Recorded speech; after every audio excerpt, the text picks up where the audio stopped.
Wala po rin na iyan natin ulit yan.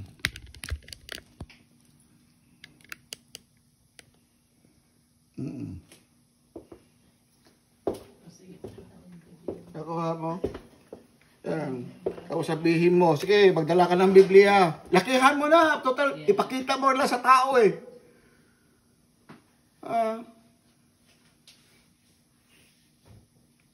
Bakit yung mga lalaki, pag nililigawan mo pa lang, gustong-gusto mong isama yung asawa mo. Pero pag asawa na, kasi medyo malaki na, kung ako labadi pa rin, pero inkan, ayaw mo lang isama. Bakit? Sabi ko nga kahit inkan yung misis ko, basta magkasya sa pintuan, wala akong problema. Basta magkasya pa kami sa higaan, okay lang ako. Sabi ko, at nangyari nang siya'y nanalangin sa isang dako. So namimili siya ng lugar na panalanginan, hindi kung saan-saan. Bakit kaya? Nang siya'y matapos, kasi may nagbasid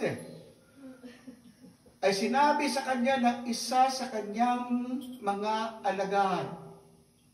Panginoon, ang address sa Panginoon. Hindi bro, Panginoon. Di ba? Kaya nga, halimbawa, pag nakita mo yung papa mo, tatay mo, o daddy mo, o papa mo nanalangin, addressin papa, teach me how to pray. Kung hindi mo alam, turuan mo kaming manalangin. At gaya naman ni Juan na nagturo sa kanyang mga alagad. So mayroon silang basihan, hindi sila gumawa na kanyang sarili. Hindi na sinabing, ama namin mga, Ama Ginoong Maria, napupuno ka ng grasya. Wala naman ganun Meron bang ganun? Gawa-gawa yan kung talagang matalino ka, si Maria, hindi Ginoo, babae yan. Ginoong Maria, male address yun So dito makikita mo, turuan mo kaming manalangin. Na gaya naman ni Juan na nagturo sa kanyang mga alagad. So, there is one who will teach us how to pray. We cannot pray by our own style. There is a proper address how to pray. Really? Yeah. Why? Matthew chapter 22 verse 29, you are totally mistaken for not knowing the scriptures. Nagkakamali ka sapagkat sa hindi mo, sa pagkakalam, anumang mga nakasulat. Isang tama naman ako Ano tama? Tama ka na kita? May tama yan. May tama sa baga. Wala ng baga. Okay. In Luke chapter 11 verse 2, and he said unto them, listen to this. Total, kung magpaturo ka ng panalangin, parang ganito. Tulad sa akin nagtanong, Sir, saan po ba ang daan kasi Pilipino? Sir, saan po ba ang daan ng puntang STC? Sabi ko, nandito ka sa Elsmer. Pwede kang dumaan dyan, tawid ka na, library yan, pumasok ka, diretso. Tapos, kaya gusto mo maglakad, ikot-ikot ka, daan ka ng Makawan para makita mo yung Shoppers Drug Mart o yan, yung iba. Kung gusto mo pero gusto mo shortcut, kasi nasa Elsmer ka, tawid ka lang, yan, library, pumasok ka, diretso. Sir, mali ata yung tinuro mo. Nagtanong ka pa. Nakuha mo? Nakuha mo. Huwag ka magtanong kung mayroon ka na alam. Ang Biblia, babasahin mo to learn. Hindi ka mag-dispute. Kasi andyan na yung Biblia, wala ka pa. Para pera. Ipinanganak ka, mayroon ng pera ang puso. Tapos papalitan naman yung style ng pera. Bakit nila pinalitan? Puro ka reklamo, hindi ka marunong maghanap ng pera Okay, so ito, when he said unto them, when you pray, say! Anong sabi? Our Father. Sino? Our Father. Yan sabi ni Kristo. Our Father which art in heaven. Hindi kung saan nakadikit. Nasa dingding yung ama ko, kung saan manalangin ako, nasa sabungan. No! Our Father in heaven, which art in heaven, hallowed be thy name. What's for this? Thy kingdom come. Thy will be done, not ours. Thy will be done, as in heaven, so in earth. So when you're ready to ask something, it is will, not your will. Ganyan, sabi ko kay, kay Lisa, kung gusto mo talaga manalangin, manalangin ka, Lord, ipasa mo ako doon sa examen ko sa maging citizen. Wala kang i-focus panalangin, yun lang. Turuan mo ako sa ituturo ko, sa isasagot ko. Kahit nag-review ka pa, pero kung thy will be done, pero mag-review ka rin. Do your homework. Pag nag-examine ka sa driving, sabi ko rin, so huwag kang tumigil. Siguro kulang ka sa panalangin. Marami kang reklamo. Oo nga eh. Nakala mo. Palitan mo ang style. Humingi ka, manalangin ka, your will be done. O sa awa ng Diyos, sunod-sunod yung pagkapasa. Tama mali? That's one thing. Thy will be done. Halimbawa, pag manghingi ka, ang prerogative doon sa hinihingan. Tama, diba? Lisa, pwede ba humingi ng pabor? O, diba? Tanungin mo, ano yan? Ay, kasi, Liz, nagka-problema kasi ako sa schedule ko. Total, pagdaan mo naman, doon din, baka pwede mong i-drop ako konti doon sa unahan. Diba? Tama mali? Ay, sis, huwag ngayon kasi may dadaanan ako, pero baka bukas o kaya next week. O kailan ka ba ulit ma-assign doon? Damot mo naman, ngayon lang. Kita mo, is not your prerogative. Pag humingi ka ng pabor, hindi yung ikaw masusunod, kundi yung hinihinga mo ng pabor. Yan ang ibig sabihin dito. Thy kingdom come, thy will be done as in heaven, so in earth. So ngayon, bago ko yan sasagutin mamaya para maintindihan mo maigi, Tagalogin natin. Kapitulo 11, talata 2 sa libro ni Lucas. At sinabi niya sa kanila, pagka kayo'y magsipanalangin, diretso yan. That is a directive, a straight command. Pagka kayo'y magsipanalangin, sinabi bang gumawa ka na sarili mo? Sabi niya, ito, iyong sabihin. Ano sasabihin mo? Ama namin nagkalat-kalat kung sa ano. Ama namin na nasa langit. Ama namin nasa langit, wala sa dingding mo. Sambahin nawa ang pangalan mo. Kayo ng pangalan? Sa Kanya lang, Ama, walang iba. Hindi si San Pedro, hindi si San Gabriel, kung sino-sino mga santo dyan. Sambahin nawa ang pangalan mo, dumating nawa ang kaharian mo.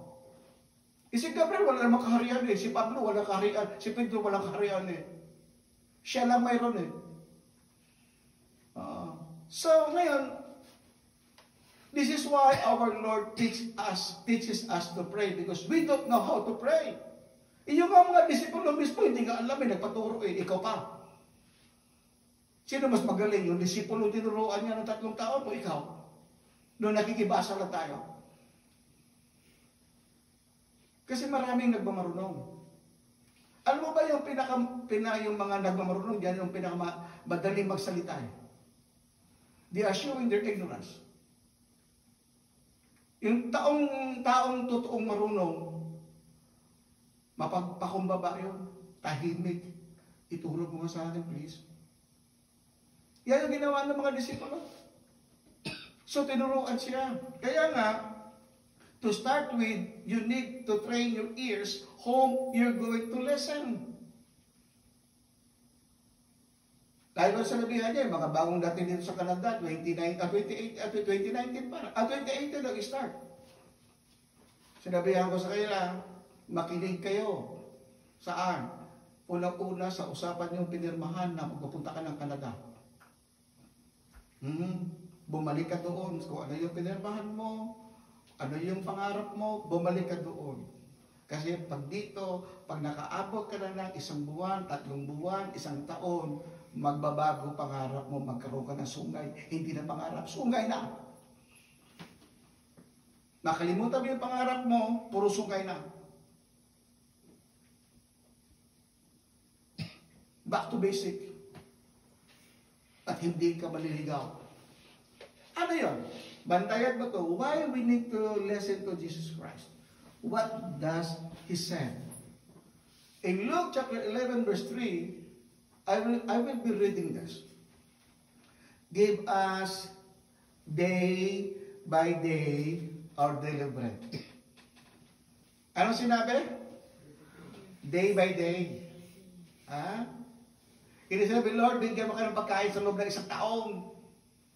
Bakit? Para kasi araw-araw ka hihingi.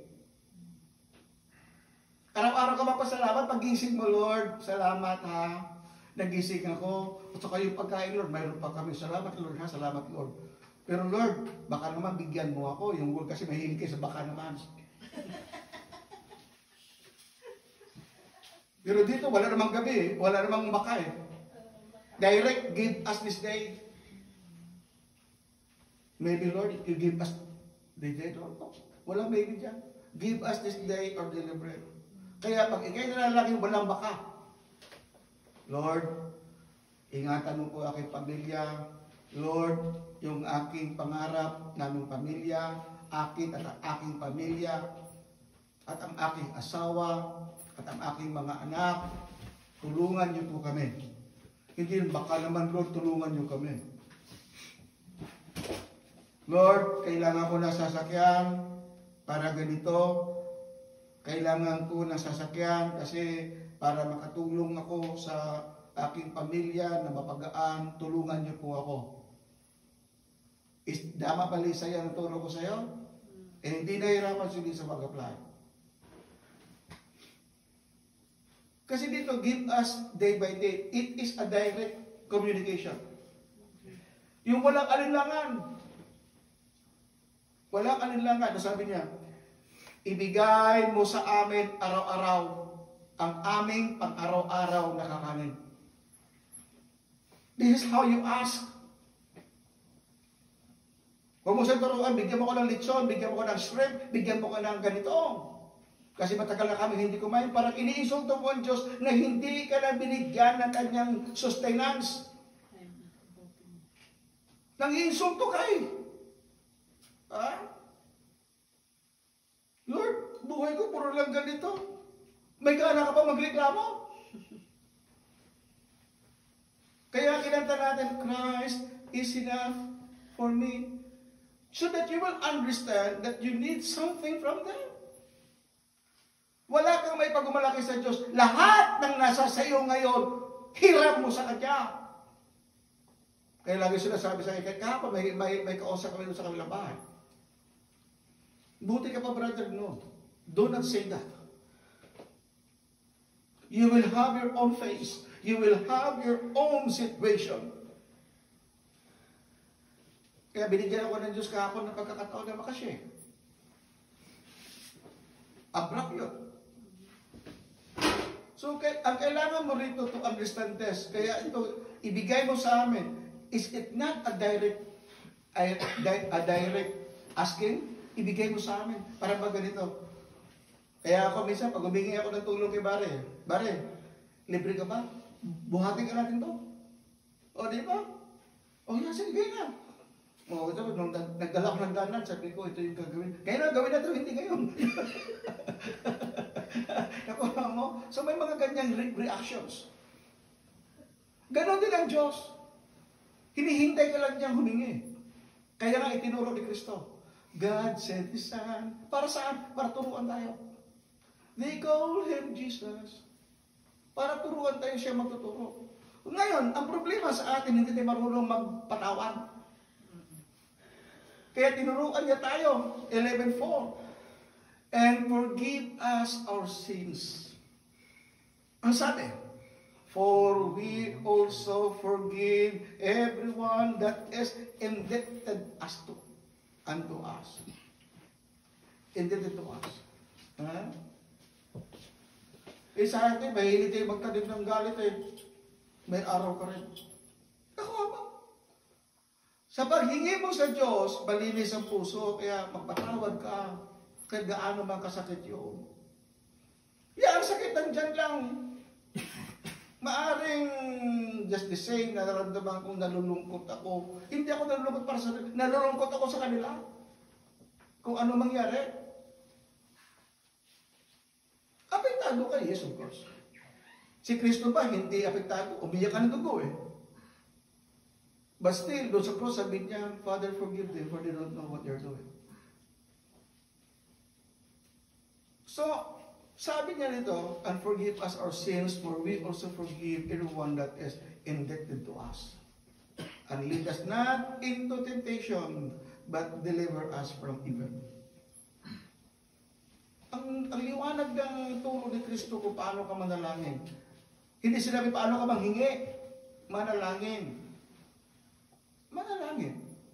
Kaya kung sa Tagalog, para doon sa benepisyo ng ating mga kapwa Pilipino, Luke chapter 11 verse 4, at ipatawad mo sa amin ang aming mga kasalanan, sapagkat aming pinatawad naman ang bawat may utang sa amin.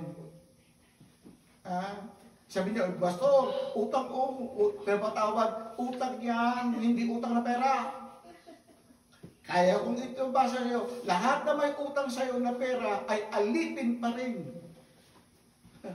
Alipin pa rin, tandaan mo yan. Hindi itong buhay ngayon. Mayroon pang pangalawang buhay. Akala mo nakalampas ka? No. Isip mo lang yun. Sa bangko nga, habulin ka eh. Kahit nga 32 centimos eh.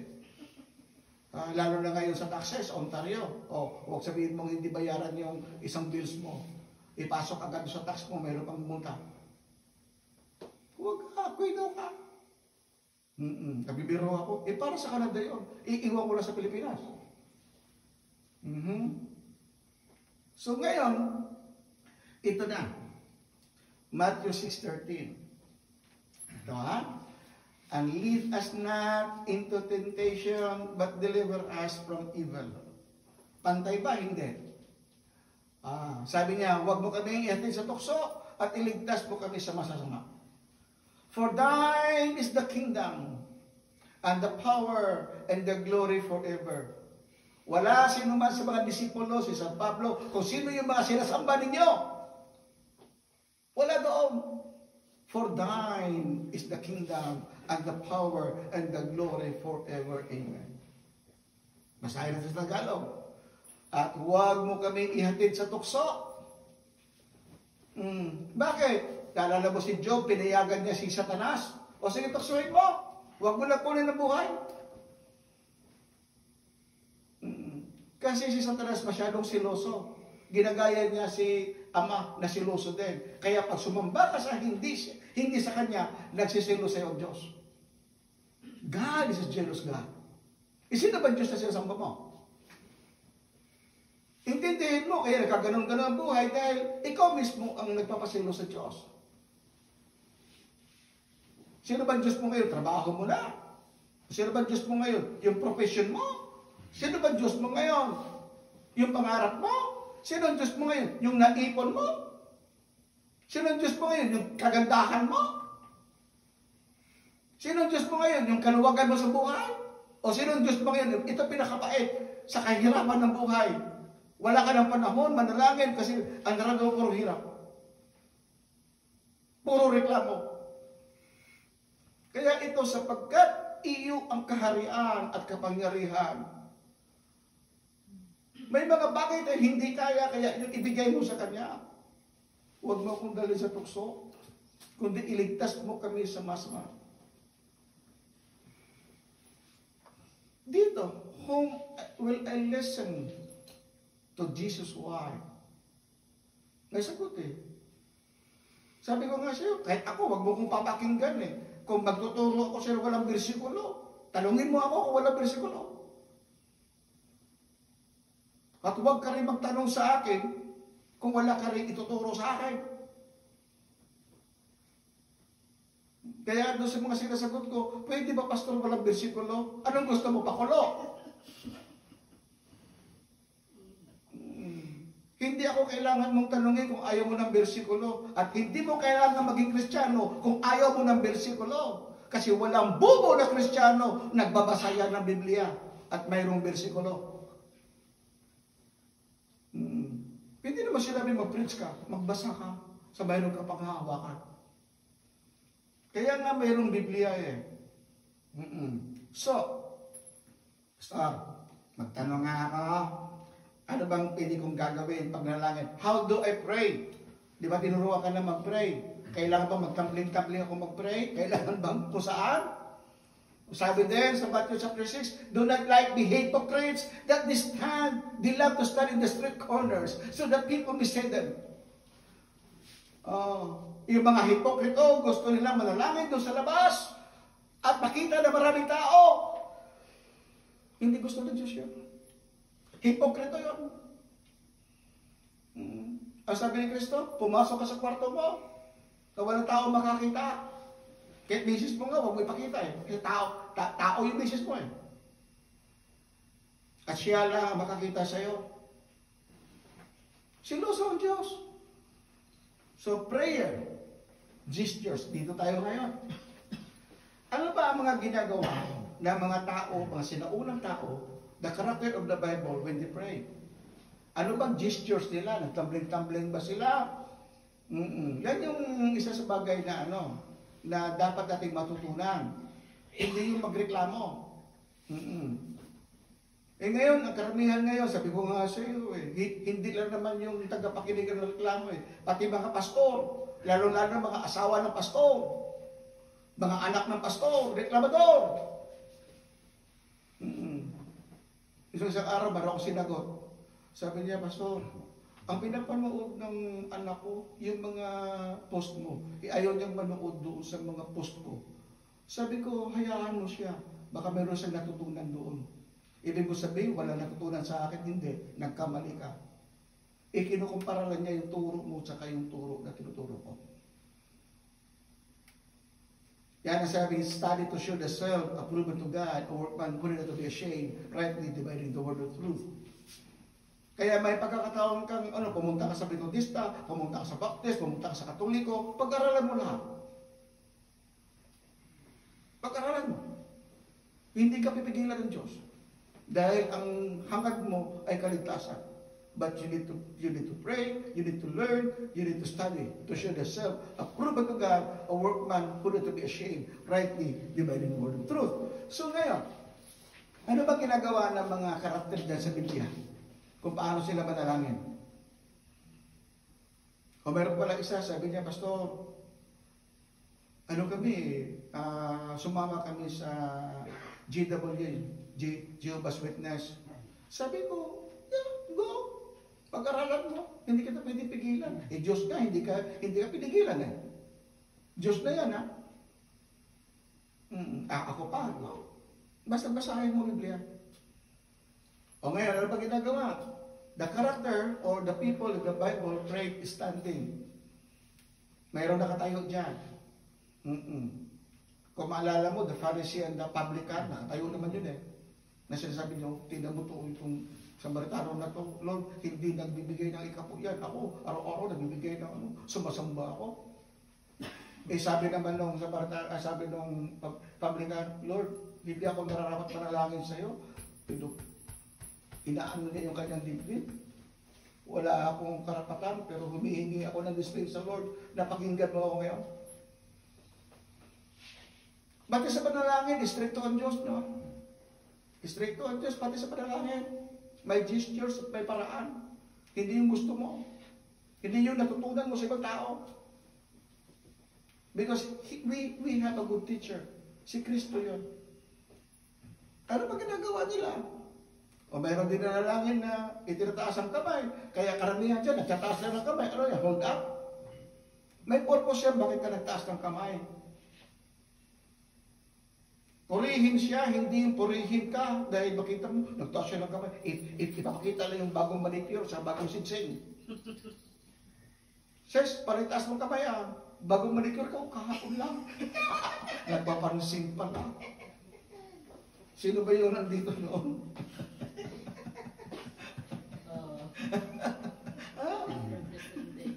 O, di ba? O, mayroon din dyan na the character in the Bible, the people in the Bible, sabihin nyo nakasulat doon. They pray sitting. Kaya minsan manalangin tayo, nakaupo, minsan pinatayo natin. O, si Kristo, nakaluhod yun talaga. Kasi mayroon siyang iniiyak sa Diyos. Reklamo hindi, iniiyak. Okay? So, mayroon din nakaupo. Halimbawa, siyempre, tulad kay nanay, operada yan sa dalawa na yun, dalawang paa. Bionic yan, puro bakal yan. 6 million dollar yan eh. Bionic yung paa niyan, pati puso, bionic din. Bionic woman yan eh. Puro bakal yan. Kaya hindi mo na pwedeng paluhurin, kaya bakal-bakal yung bakal. Kasi ang Diyos, siloso pero naunawaan ka niya. Huwag ka lang magreklamo. Ito, mayroon din nanalangin na nakalift yung mata. Ano tinitawag mo sa dingding? Hindi yun. Alam ng Diyos kung sino yung ang pinatungkol mo. Ha? Hindi ka naman manalangin para subaran yung ibang tao eh. Hindi ka nanalangin, chismoso ka, o sisiro ka, o sisira ka. Hindi ka dapat doon sa loob ng church, doon ka sa park, o usira lang. When you go to church and pray, do not mind others. Kasi pag ikaw namatay, ikaw lang isa papasok sa lumon. Ikaw lang, walang kasama. Lagi ko sinasabi yan. Ikaw lang. At mayroon din namang nanalangin na bowing down. Yan yung mga gestures doon sa Biblia na nakasulat. Ngayon, hindi naman mahirap hanapin yan kasi meron kayong mga smart cellphones. Asan ba yung Bible verse? Praying, bowing down, kneeling down, standing. Ano meron mga sampos dyan? So mayroon din naman ganito. Nakasabi, head between their knees. Nagpatanipa. So yan yung mga gesture doon sa panalangin. Hindi yung manalangin ka na, ama namin, pusa ko, pero ma'am, ay pala, gano'n. Oy, nahimik kayo dyan. Ano pala yung telepono nag-ring, hindi gano'n. Kaya gusto ng Diyos, pag ikaw manalangin sa loob ng kwarto mo, wala istorbo. If you ask us, hindi ko sinasabing, nirekomenda ko to. Pag nakita ko misis ko na nalangin, lalabas ako. Pag nakita niya ako yung nakaluhod, lalabas din siya. Pag gumagawa ko ng outline, sabi ko, huwag mo nang guluhin na, diyan ka lang, huwag ka man pumasok sa kwarto ng isang oras. Kung papasok ka, kunin mo na lahat na kailangan mo, give me an hour, huwag mo kong istorbohin. Kasi nga, bigyan mo ng Diyos pagkakataon. Kung misis mo nga siloso hindi mo na ako pinapasya, hindi mo na ako iniikot-ikot. Ang Diyos masyadong siloso. Kasi siya yung nagbibigay sa iyo ng lahat ng kailangan mo. Lahat ng kailangan mo. Kaya siya yung i-prioritize mo. Paano yung mister ko magsisilos? Meron kang obligasyon sa mister mo. Babae, makinig ka sa asawa mo. Huwag kang makinig sa asawa na may asawa. Kaya yun ang pagsisimulan ng away. Ikaw naman lalaki, huwag kang tingin-tingin ng ibang asawa. Ganda niya, sexy pa, ay sampalin ka ng misis mo. Pero sa misis ko sabi niya, Daddy, tinan mo sexy, kanina ko ba nakita?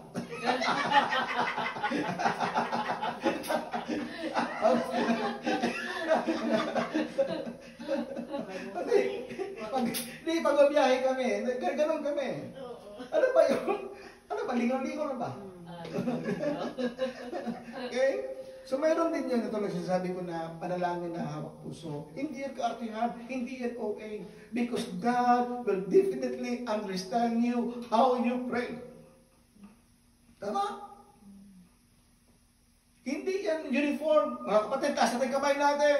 Hindi mo mapakinggan sa akin. I-pray na, no. Yun lang sa huli. Sa doxology, shall we lift our hands and receive message. Doon ko lang hinihingi na sabay-sabay tayong tanggapin natin ang bendisyon ng Diyos.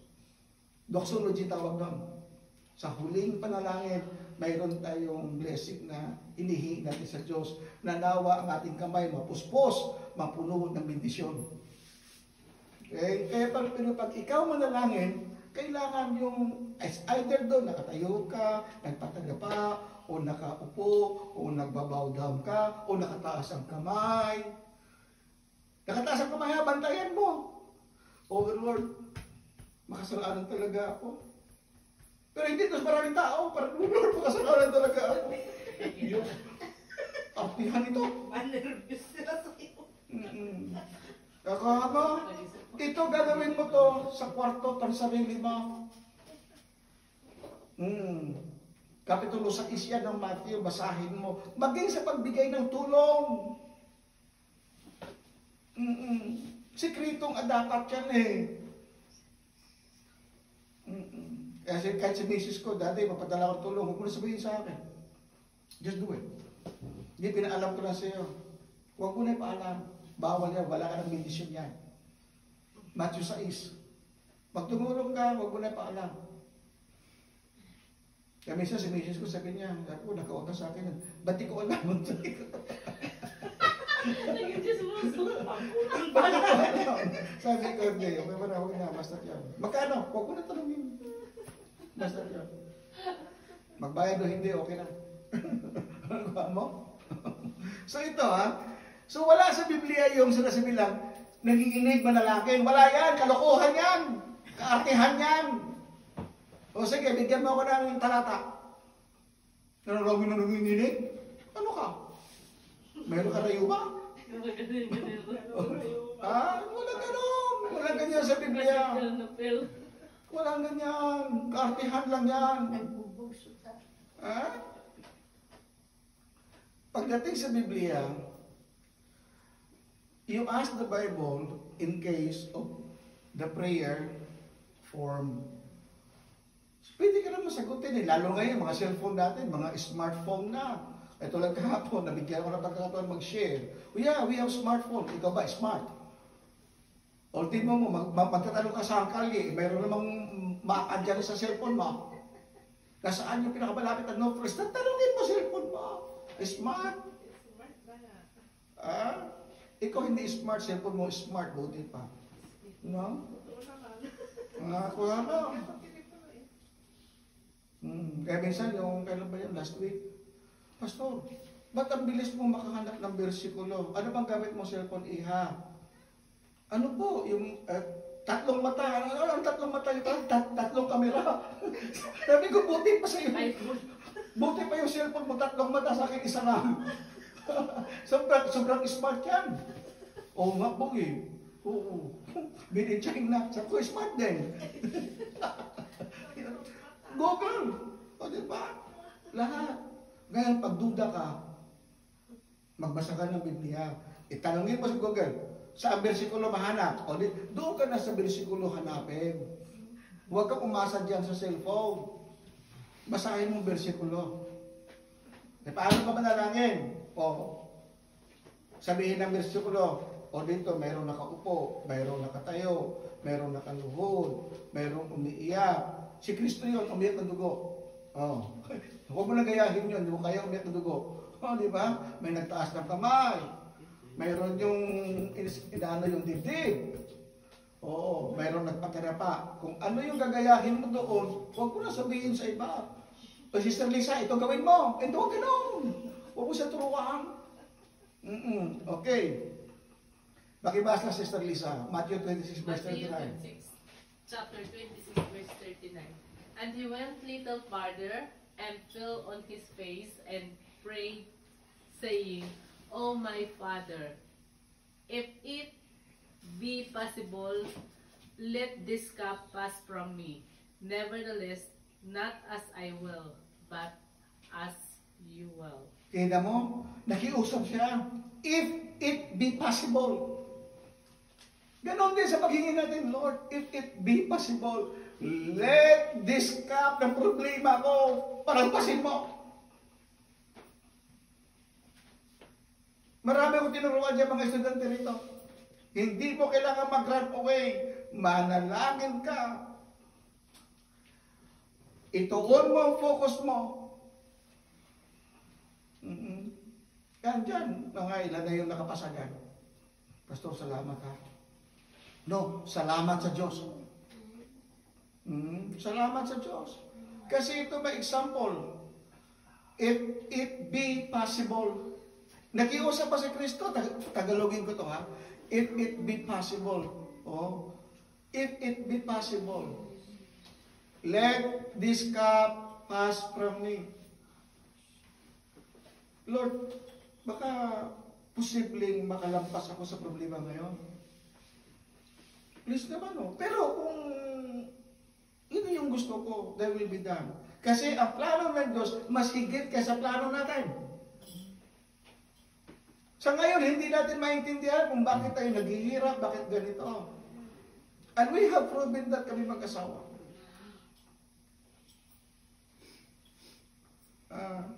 Na kami mag-asawa, sabi ko nga, sir,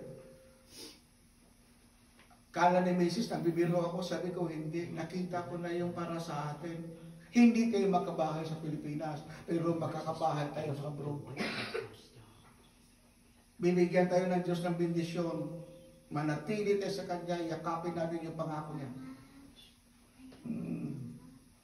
So ngayon, pag nanatili ka doon, di humingi ka, Lord, palampasin mo muna sa amin ang mga problemang ito. Makiusap ka. Si Kristo, pinakita niya, sabi niya, saying, "Oh my Father, if it be possible." Hindi niya sinabi, Lord, Ama, mag-ama naman tayo eh. Para ka namang hindi tatay. Taka mo. Walang ganon. Makiusap ka kay tatay mo, kay papa mo. Kasi ikaw hihingi ng pabor. Hindi yung, tatay naman kita, obligasyon mong pag-aralin ako. No! Yes, we have our obligation. Ikaw wala akong panggasto.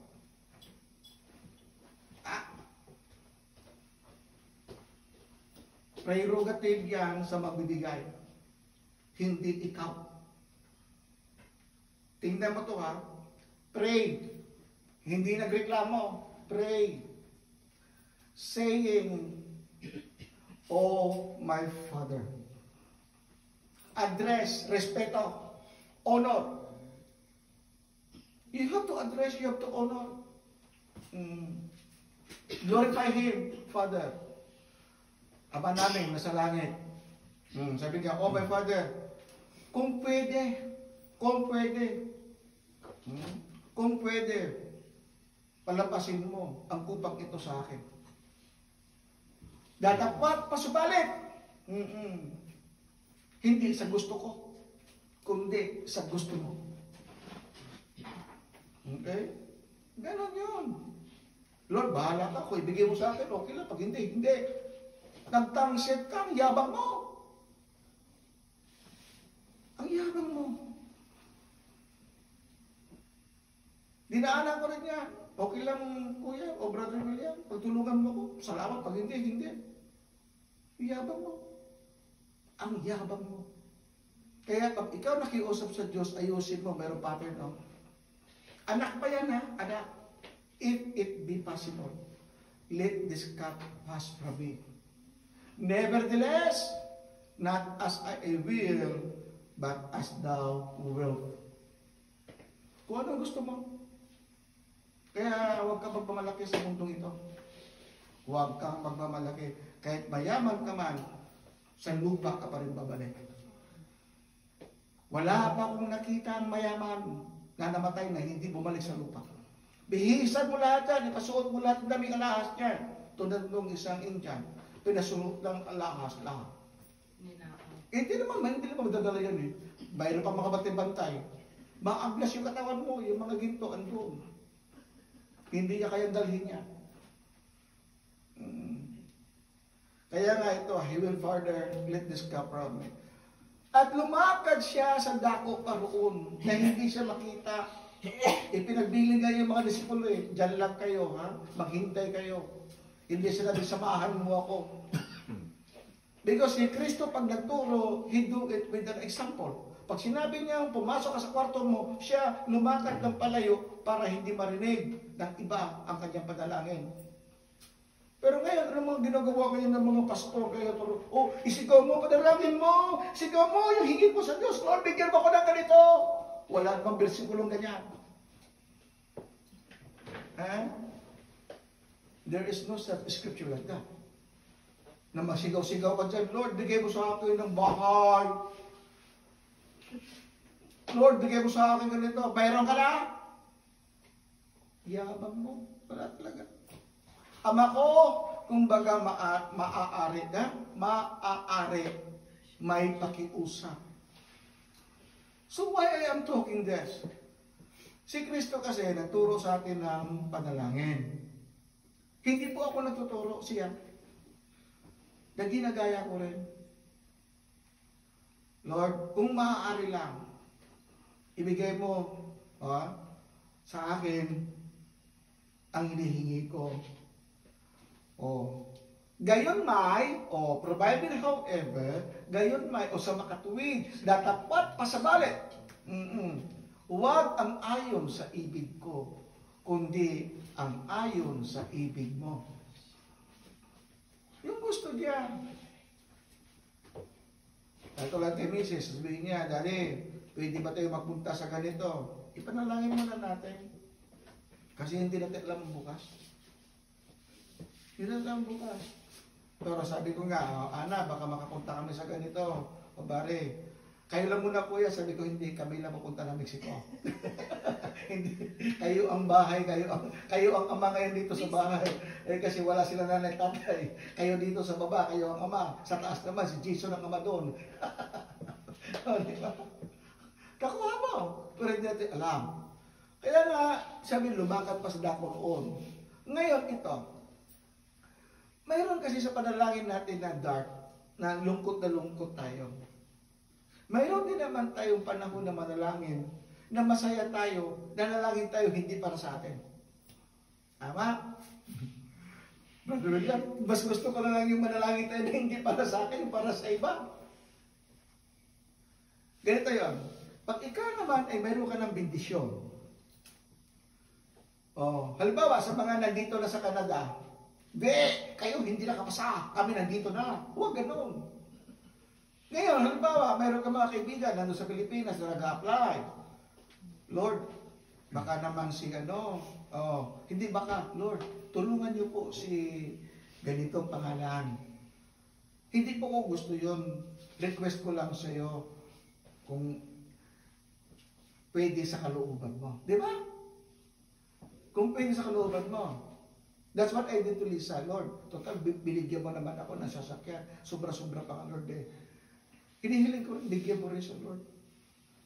Tapos pagkalipas mga 3 araw, nakapasa ako! Mayroon ako sasakyan. Thank you, Lord.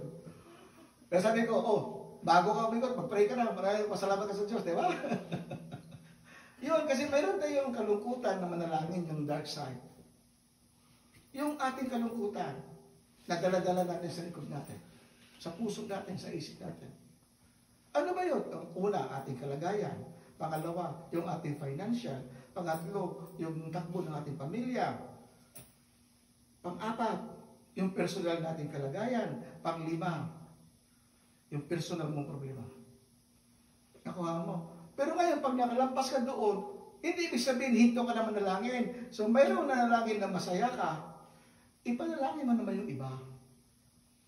Diba? Hindi puro ikaw lang. Hindi naman yung bill mo ko yan, bill mo ko to.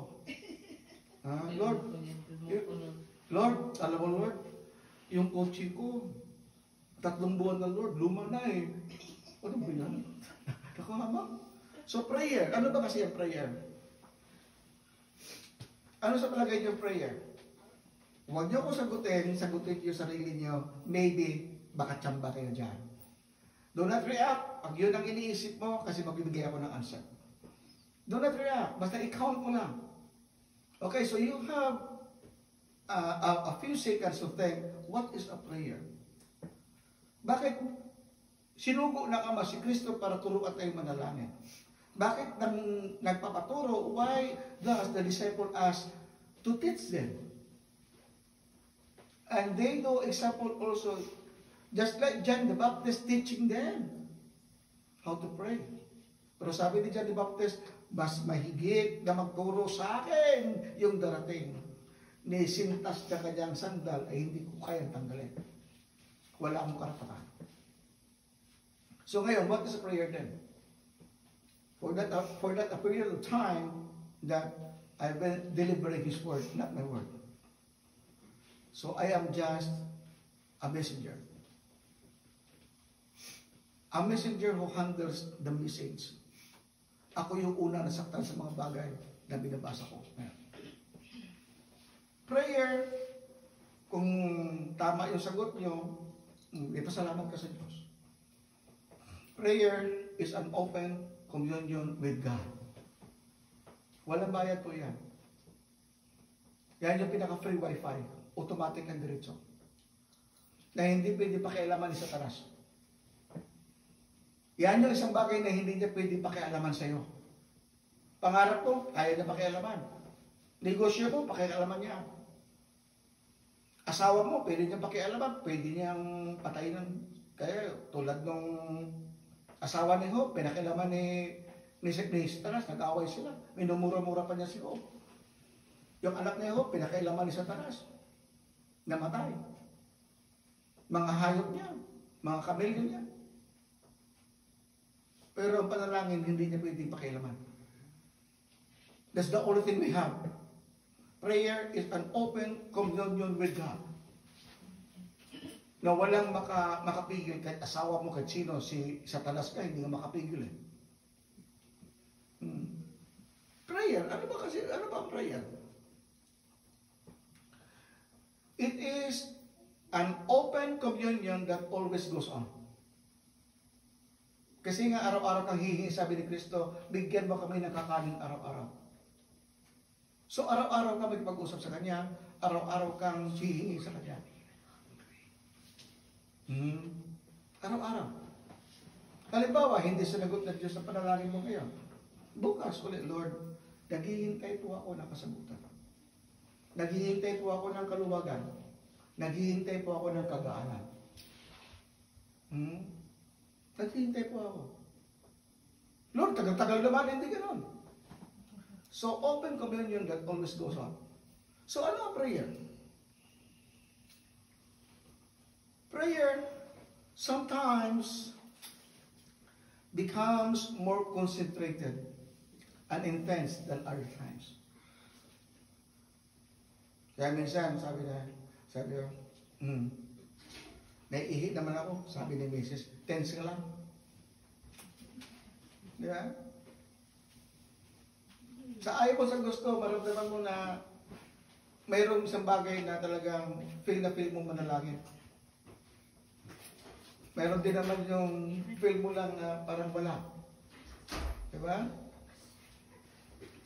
Na feel mong manalangin, feel mong concentrated ka.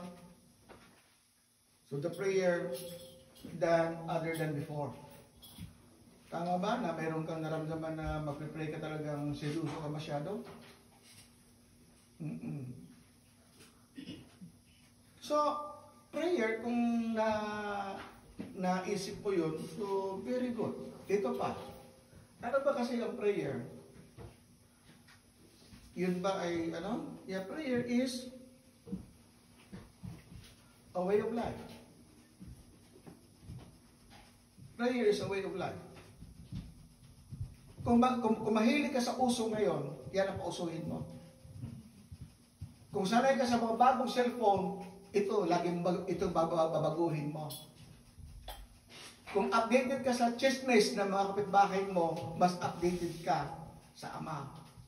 Unahin mo siya. Bago ka makipag-chismis, makipag-chismis ka muna sa Ama. Lord, pwede bang usap mo tayo, Lord? Kasi Lord, hirap na rin ako, Lord eh. Buti naman sinabi ko sa akin, akala ko kaya mo magtiis. Hindi ko mo. Hindi ba alam ng Diyos na kahirapan natin? Alam niya yun. Ang kailangan niya marinig, yung sasabihin mo. Na hindi ka na mamalaki, you bow down. Lord, kailangan kita. Ama, kailangan ko po ikaw. Yung kanta natin, crisis enough. Si Kristo po, tinanggap ko, kailangan ko pa rin po ang bendisyon niyo sa pamagitan niya. It's a way of life. In Jesus' name. It's a way of life. Kung ang buhay mo, sabi niya, ay hindi ako mabuhay pag hindi ako nakaligo, paano kung walang tubig? Ay hindi ako mabuhay pag walang sinangag sa umaga, paano kung wala ka na isa sa ngag? May tiis ka.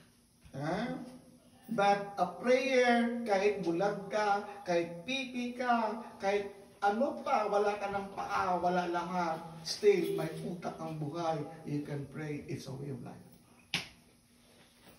So, ngayon, kaya sabi nga sa Matthew 6:9, after this manner, therefore, pray ye, kung manalangin ka. Anong turo ni Kristo? Ano sundin mo? Yung utos ng pare o yung utos ng pastor? Siyempre yung utos ni Kristo. After this manner, pray ye, our Father in heaven, our Father which art in heaven, hallowed be thy name. Magsidalangin nga kayo ng ganito. Tinuro na ni Kristo yan, huwag kang gumawa ng sarili mong panalangin na kung saan-saan. Nasabihin mo, o Santa Cruz, o si Birhena Maria, o sino pa yung ipanalangin mo. Magsidalangin nga kayo ng ganito, Ama namin na nasa langit, sambahin nawa ang pangalan mo. Mahirap ba yun? I don't think so. Siguro yung ulo natin ang mahirap. Mahirap sumunod. When you pray, I will guarantee you, God hears more than you say. Ang kailangan lang niya, buksan mo yung bibig mo na may papakumbaba. Kasi sabi niya, bago ka magsalita, alam ko na kailangan mo. Pero hindi niya sabihin, huwag ka na magsalita. You need to speak. Kasi binigyan ka ng bibig para magsalita. Para sa Kanya, hindi para magreklamo. When you pray, God hears more than you say. And when you pray, God answers more than you ask. Yan yung sinasabing siksik-liglig kung wala kang paglalagyan. And if you want to feel that, if you want to experience that, start praying by your own. Talk to Him silently. Talk to Him in privately.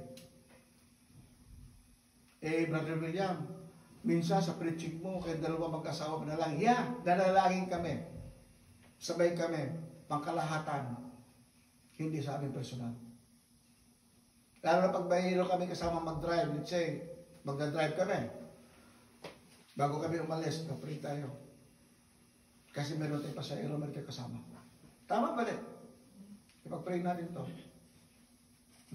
Ngayon, sa pagdating mo sa kotse mo, kung ikaw mag-drive, mag-pray din kayo. At kami din sasakay ko, mag-pray din kami. Because when you pray, God answers more than you ask. More than you ask. Ngayon, ano ba kasi mayroon bang beneficial sa prayer? When we pray, God gives more than you imagine. Ang hinihiling ko lang sa Ama, kaming kasawa, Lord, bigyan mo po kami ng mapaghigaan. Na makasama ko aking mga biyanan at kasama ko aking mga anak. Akala ko, Brother William, isa lang anak mo. Mayroon, sina Princess at si Angeline. Yung mga pamangkin ko, kasama namin noon. Akala ka naman ko umuwi ka doon. Mas lalo nga, dumami pa yung mga anak ko. Di ba? God gives more than you imagine. Hindi kaya ibigay ng tao yan, kaya huwag kang magpapaniwala sa kapwa-tao na, ay nako. Only God can give you promises. When you pray, always remember God controls time. Hindi ikaw may control ng time. Kaya huwag mo siyang persahin. Ngayon, kung talagang gusto mo siyang persahin, mag-pray ka na ngayon. Baka sakali, tulad ko, example ko, 9 years kami ni Mrs. na hindi makasama. Mula nung umalis siya, isa lang hiniling ko, Lord, bigyan niyo po kami ng bahay pagdating sa Canada. Bigyan mo kami ng mahigaan pagdating ko sa Canada. So yun lang, hinihingi ko. Kung gusto mo na sagot na hindi ka madidelay, you pray now. God, give God a time. Pag huminto ka sa panalangin ngayon, wala kang hihintayin sagot. So, kung ihinto ko yung panalangin mo ngayon, huwag kang umasa na mayroong sagot. That's why God asks you to pray, give us our daily bread. Hindi sinabing give us sa what? When you pray, God answers in His time, not yours. Kaya it is His prerogative. Ang itinuro ni Kristo, manalangin ka, humingi. But it is His prerogative. That's why Christ is enough for us. He teaches us what to do, and He will bring us into eternal life. And when you pray, surely He will answer in His own way, not your way. Huwag mo siya utusan kung ano yung gagawin niya sa iyo. Pag humingi ka ng kotse, sapat na yung kotse. Kung bigyan ka niya ng bago, pasalamat ka. Kasi yun ang kaya mo sa pera mo. Ngayon, kung ang kaya sa pera mo, second hand, pasalamat ka. O, di ba? Ngayon, kung hindi ka bibigyan, o maghintay ka, because He will answer. Malay mo, hindi ka binigyan ng bago, hindi ka binigyan ng second hand, kasi may magregalo sa iyo, walang bayan. O, di ba? Hindi. Sabi ko kay Mrs. noon, mag-drive ako. Siya, mag-drive ka. Wala tayong pabiling kotse, bibigyan ka ng boss mo. Ayun nga. Nakama. Ano yun eh? Panalangin ka, wala kang pambili. Ay, hindi ba mo sinagot ng Diyos? Gusto ko ng bago? Hindi ka sinasagot. Lord, kahit second hand na lang, hindi ka pa rin sinagot. Dumating ang araw.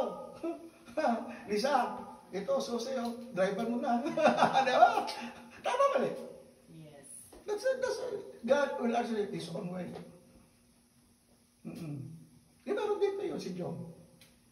Hinagisan ng susi ng kanyang boss, yung si Manila. Oo. Wala kayong pambili, pastor. Sabi ko, maghintay ka. Kumuha ka na ng lisensya. Nabili ka sa sasakyan. Sabi ko, maghintay ka. So when you pray, ulitin ko, God answer His own way. Huwag mo siyang ulitin. Tagal-tagal naman, Lord. Pero hindi ibig sabihin, alam ba, manalangin ka ngayon. Isang beses mo lang sabihin, huwag pa ulit-ulit. Bukas ulit. Lord, yung pong pangarap ko na maayos po yung aming pamilya at saka magkaroon kami ng kunting pundo para po pag in case na mayroong emergency, kahit nandyan po kayo, mayroon din kami agad-agad mayroong madudukot. Masama ba yun? Hindi. Hindi pa dumating yung hiling tulong. Bukas ulit, sabihin mo. Hindi umaga, tanghali, hapon. Lord, asan na yung hiningi ko? Lord, asan na yung hiningi ko? Hindi naman bigay ang Diyos eh. Hindi siya bigay. So ngayon dito, pray in accordance with His wisdom. Kung ano yung turo ni Kristo yung gayahin mo, huwag kang gumawa ng sarili mo. Pasensya ka, bigyan mo ko ng Lord, bigyan mo ko ng Lord, kung ano ginagawa mo. Kaya sabi ng balik tayo ng payong para makatanggap ka ng benediction. Wala naman ganun eh. Magdala 3 itlog. Para wala naman ganun eh. Magbigay tayo sa Diyos para sasagutin yung panalangin mo. Walang ganyan. Magbigay ka ng malaki para dinggin ng Diyos. Wala naman ganun eh. Walang ganun. Hindi bayaran ng Diyos natin. Siyang nagbibigay sa atin. Baka yung mga pastor bayaran. No. Wala yan. Pray in accordance with His wisdom. In accordance with, yan ang assignment mo. Sa haba ng ating paliwanag ngayon, siguro may napulot ka doon. Itong huling talata. Sin may be attractive, but it will draw you. Wala naman nakakita eh. Sigurado ka? Eh wala naman sumisis eh. Eh wala naman. Tama? Kahit saan ka magpunta, hindi mo alam na may makakasalubong ka. Ha? Correct, di ba? So, huwag natin ipagmalaki yung kasalanan natin. Ipagmamalaki natin yung ating kailangan sa Diyos. Lord, I need you. Hindi yun, kaya ko na. Kaya ko na. Ako pa! O gagawin. I don't think so. I don't think so. You need God as well as I need God. You need Him as well as I need Him. That's why God sent His Son. They call Him Jesus. So, shall we all stand? Let us sing a song. God sent His Son. Okay? Kantahin natin ito and we will pray.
Because Jesus,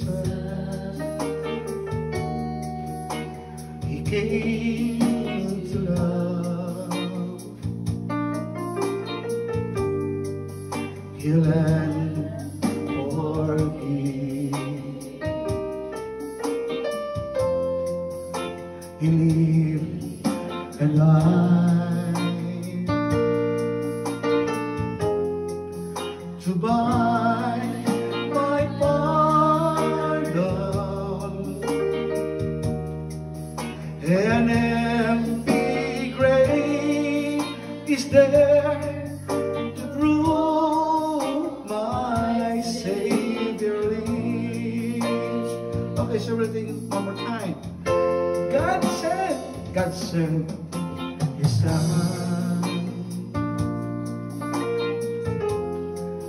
They call Him Jesus. He came to love, heal and forgive.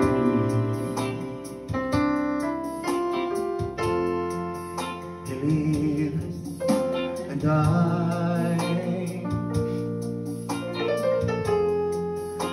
to buy my pardon.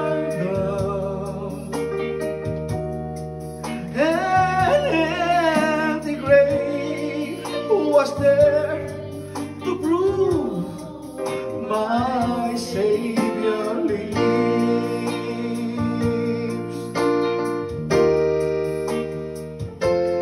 And because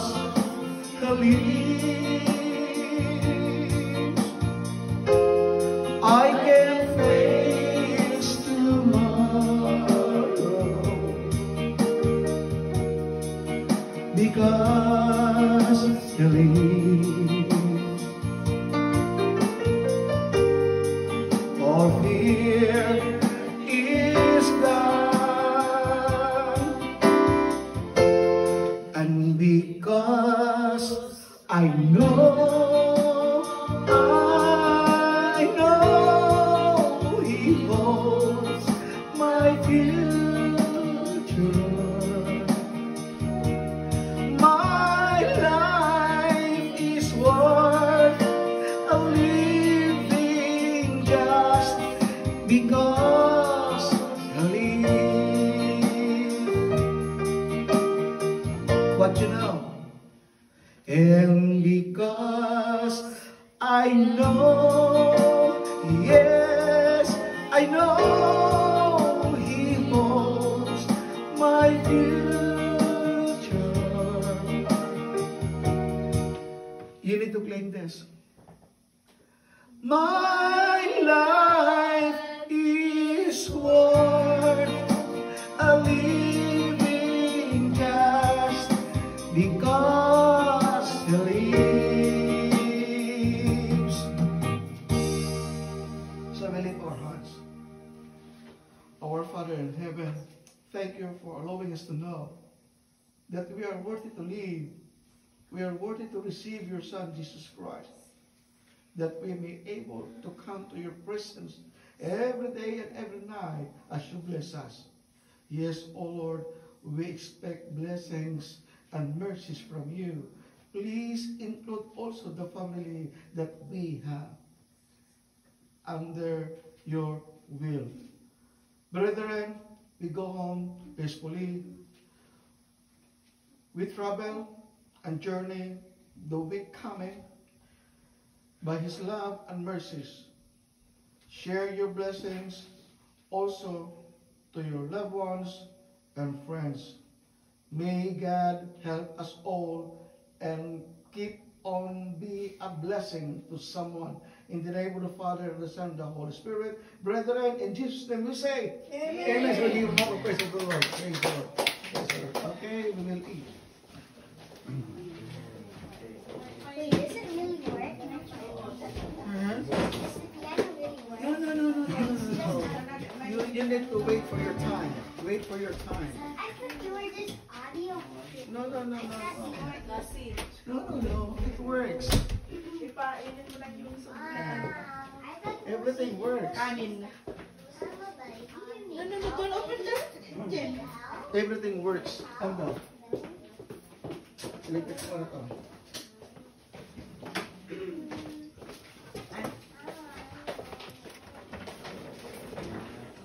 Yeah, you have book and the coat.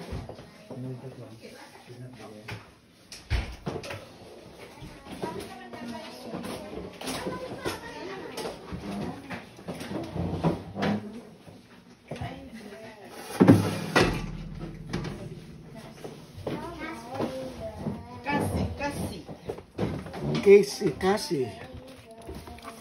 Cassie and Camry.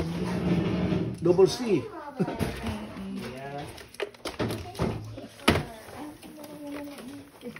Yeah.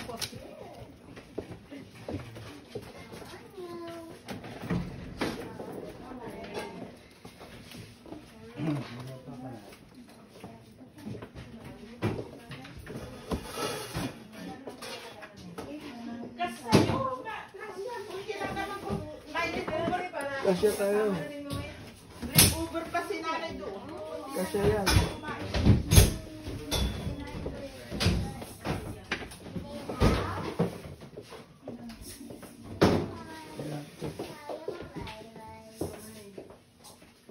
no.